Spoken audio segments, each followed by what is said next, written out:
could possibly recommend such a thing? Well, here's your answer. Between 2020 to 2023, the UK HSA accepted around £500,000 from Big Pharma, a lot of it from Pfizer.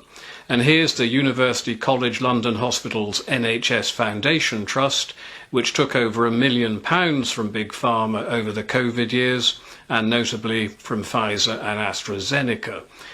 And what of the NHS itself? You know, delving into the database revealed an absolute horror show of corruption. Here are the 3 opening pages of named doctors involved in consultancy work for Big Pharma.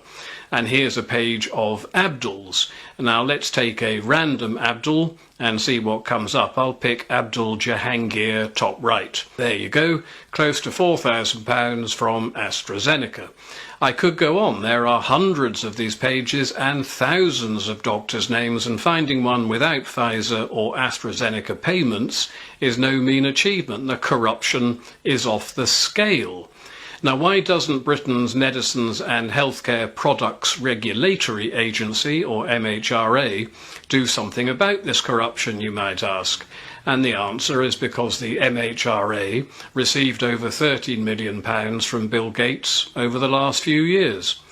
Why doesn't the British media tell you about this medical scandal? Answer, because the BBC, Daily Telegraph, Guardian, etc. all received multi-million-pound funding from the Bill and Melinda Gates Foundation. And that's not to mention that the media watchdog Ofcom is run by Dame Melanie Dawes, who is firmly in bed with the World Economic Forum, including their countering digital hate censorship vehicle, where hate actually means inconvenient truth.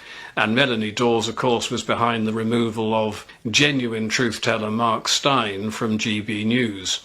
So why doesn't the British government do something about our corrupt health industry, you might ask? And the answer, sadly, is that most of the politicians may well be deeply corrupt as well. I mean, look at them here, scurrying out of the House of Commons when the brave and honourable MP Andrew Bridgen stood to talk about vaccine damage. Take note of the white-haired chap whose skedaddles bent almost double after instructing other MPs to leave the floor. Andrew Bridgen.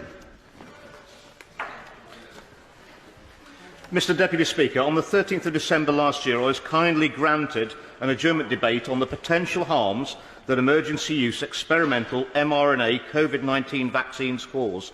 It's fair to say that night my life changed. What a truly disgusting shower these politicians are, and one wonders how many of them are on Big Pharma's payroll. And the skedaddling MP, by the way, is the Right Honourable Andrew Mitchell. Right Honourable. What a perverse description that is. And here he is with vaccine billionaire Bill Gates, and here again with Bill Gates at a Gavi conference. And Gavi, incidentally, is the Gates-funded Vaccine Alliance, a public-private organisation which pretty much controls global vaccines alongside the World Health Organization. And here is the Right Honourable Andrew Mitchell with WHO head honcho Tedros Ghebreyesus.